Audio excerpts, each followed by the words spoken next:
स्वामी समर्थ, जय जय स्वामी समर्थ, श्री स्वामी समर्थ, जय जय स्वामी समर्थ.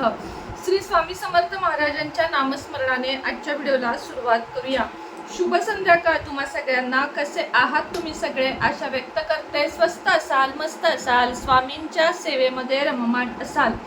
उद्या आहे चैत्र पौर्णिमा, अतिशय महत्त्वाचा दिवस. ज्यांना नवरात्रीमध्ये म्हणजे आता जे चैत्र नवरात्री येऊन गेलं, शारदीय नवरात्र, चैत्र नवरात्र, शाकंभरी नवरात्र असे 3 नवरात्र आपल्या इथे साजरे केले जातात. मात्र काही ठिकाणी फक्त शारदीय नवरात्र साजरे केले जाते, जे आपण विविध रंगांच्या साड्या नेसून अशा वेगवेगळ्या पद्धतीने घरामध्ये घट बसवून साजरे करतो. मात्र हे जे चैत्र नवरात्री आहे ते खूप ठिकाणी नसते आणि शाकंभरी नवरात्र तर अर्थातच ज्यांची कुलदेवी शाकंभरी देवी आहे त्यांच्याकडेच साजरे केले जाते. म्हणून अशा वेळेस काय करावं तर आई भगवतीच्या सेवा तर आपल्याला करायच्या आहेत, पण मग कुठल्याच दिवशी नाही जमल्या तर चैत्र पौर्णिमेला सेवा करण्याचं महत्त्व आहे. चैत्र पौर्णिमा ही खूप जास्त महत्त्वाची आहे आपल्या कुलदेवीची सेवा करण्याची. मग तुमची तुळजाभवानी देवी असो, कोल्हापूरची अंबाबाई असो, शाकंभरी देवी असो, आई भगवती, कुठलीही देवी तुमची असू दे, पण तुम्हाला चैत्र नवरात्रीतली पौर्णिमा ही खूप जास्त महत्त्वाची आहे. उद्या सकाळी 7:07 पौर्णिमा लागत आहे. ते परवा दिवशी सकाळी 8ला पौर्णिमा पूर्णपणे संपत आहे.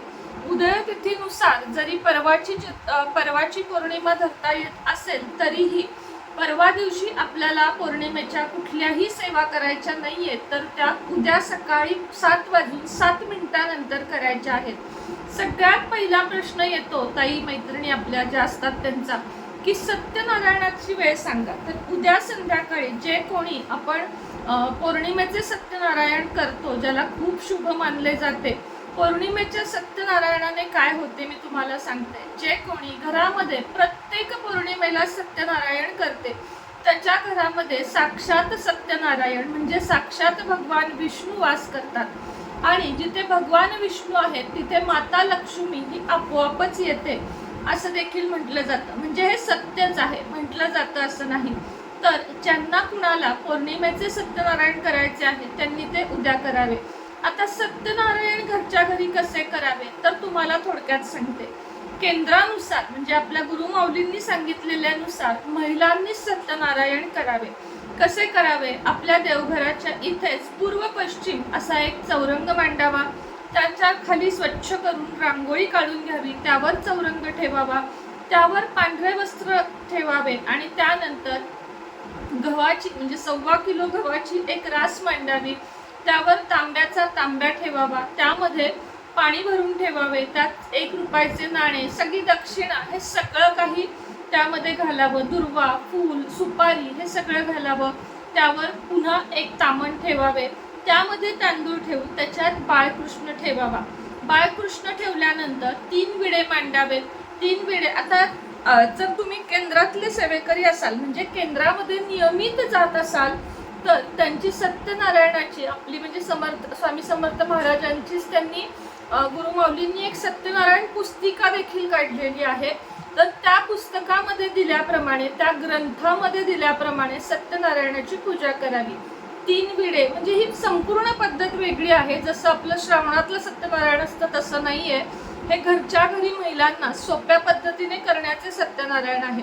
पण तुम्हाला त्याच्यासाठी पुस्तिका मात्र लागेल, जी केंद्रामध्येच मिळते, बाकी कुठेही मिळत नाही. तर संध्याकाळच्या वेळेला म्हणजे 6 ते 7 या वेळेमध्ये हे सत्यनारायण करायचे आहे. जसं तुम्हाला मी सांगितलं, ही मांडणी झाली, 3 विडे झाले, विडे मांडून झाले की त्या 3 विड्यांना प्रसाद दाखवावा. काय दाखवायचं तर साखर दाखवू शकता. त्यानंतर मुठभर रव्याचा म्हणजे 1.25 चमचा, 1.25 मूठ, 1.25 वाटी अशा प्रमाणामध्ये शिरा करून घ्यावा. त्यावर तुळशीपत्र ठेवावे.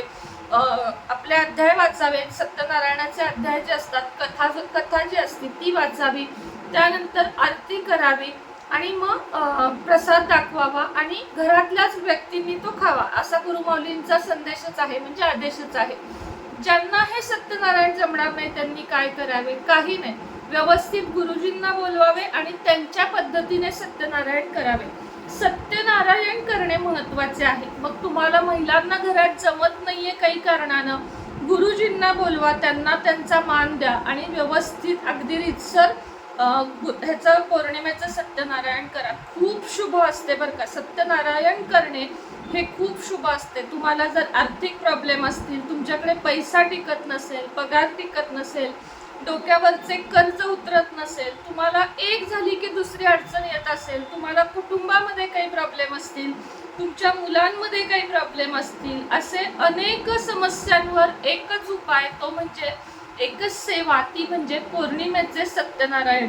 म्हणून एक तुम्हाला विनंती करते, अगदी या पौर्णिमेला नाही शक्य झाले, तुमच्याकडे पुस्तिका वगैरे नाही आहे काही कारणानं, तुम्ही नाही आणू शकत आहे, तर तुम्ही या पौर्णिमेला व्यवस्थित केंद्रामध्ये जावा, तो ग्रंथ आणा आणि पुढच्या पौर्णिमेपासून करा. 21 पौर्णिमा हे किमान व्रत करावे. 1-2 पौर्णिमा, एक पौर्णिमा तरी मध्ये गॅप ठेवावा आणि पुन्हा 21 पौर्णिमा करावे, असं अजन्म करावे. ज्यांना नाही शक्य संपूर्ण आयुष्य, त्यांनी किमान 21 तरी करावेत. आणि ज्यांना घरातल्या घरात नाही जमत, वाचन नाही जमत, उच्चार नाही जमत, त्यांनी गुरुजींना बोलवावे आणि करून घ्यावे. आता काही जण विचारतात, ताई आम्ही भाड्याच्या घरात राहतो, आम्ही काय करायचं? जर तुम्हाला माहित आहे की तुम्ही 21 पौर्णिमा इथून कुठेही जाणार नाहीये, तर तुम्ही भाड्याच्या घरात सुद्धा सत्यनारायण करू शकता. मात्र जर तुम्ही ते घर सोडणार असाल, तर जेव्हा तुम्ही दुसऱ्या घरात जाल तेव्हा करा. किंवा मग संकल्प घेताना, संकल्प म्हणजे जेव्हा तुम्ही देवघरासमोर बसून ठरवणार आहे की मी या पौर्णिमेपासून सत्यनारायण करणार आहे, तर तुम्ही 5 सत्यनारायणाचा संकल्प घ्या. कारण भाड्याचं घर असल्यावर माहीत नसतं आपल्याला की उद्या कोणती वेळ येईल, बरोबर आहे ना. त्यामुळे मग घेताना 5 सत्यनारायण, 3 सत्यनारायण, 11 किंवा तुमची जी संख्या तुमच्या डोक्यात येईल त्या संख्येनुसार सत्यनारायण करावे. किंवा एकच केले तरीही चालेल, बघा तुम्ही फरक काय पडतो, पण नक्की करा. आणि जर तुम्ही स्वतःच्या घरात राहत असाल तर मात्र 11, 21 अजन्म असा तुम्ही हे करू शकता. किंवा अगदी अजन्माचं कोणीच पाहिलेलं नाहीये, त्यामुळं 11, 21चा तरी संकल्प करावा. आणि सत्यनारायणाची कथा घरात वाचल्याने, सत्यनारायणाची आरती घरात केल्यामुळे खरंच खूप चांगला आर्थिक परिस्थितीवर प्रभाव पडतो.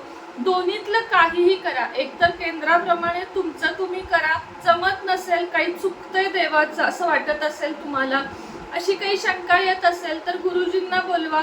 ते आपल्याला किरकोळ सामान सांगतात घरातलं, जसं की चौरंग असेल, नारळ असेल, 5 फळं असेल किंवा तामण असेल, आपला बाळकृष्ण, हे ते सामान सांगतात. केळीचे खुंट असतील आणि बाकीचं सामान ते घेऊन येतात. आणि केंद्राप्रमाणे जे आहे त्याला केळीचे खुंट लागत नाहीत, त्याला आंब्याचे डहाळे बांधले तरी चालतात आणि तेही नसतील तरीही चालतात. मग आता तुम्हाला दोन्हीपैकी जे सोयीस्कर वाटेल ते करा. आता ताई आम्ही सत्यनारायणच नाही करू शकत, मग आम्ही काय करायचं? घरातल्या बाळकृष्णाची सकाळीच पूजा करा आणि संध्याकाळी सत्यनारायण कथा असं गुगलला टाका.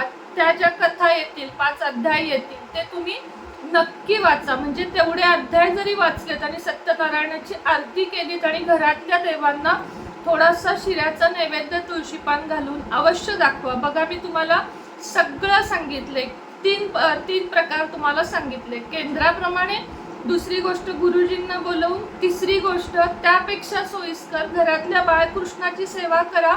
सकाळीच पाणी, पंचामृत, पुन्हा पाणी अशी सेवा करा. संध्याकाळी तुपाचा, तेलाचा दिवा, धूप, उदबत्ती लावा. शिऱ्याचा नैवेद्य दाखवा, पंचामृताचा नैवेद्य दाखवा आणि तुम्ही बसून फक्त 5 अध्याय वाचा. ही सुद्धा सेवा लाख मोलाची आहे. म्हणजे मी तुम्हाला सांगत आहे, स्वतः पण मी करणार आहे नवीन घरात आपल्या, तर तुम्हीही करा अशी मी तुम्हाला विनंती करते. आर्थिक समस्या सोडवण्यासाठी तर 1 नंबर सेवा आहे, बघा करू. श्री स्वामी समर्थ.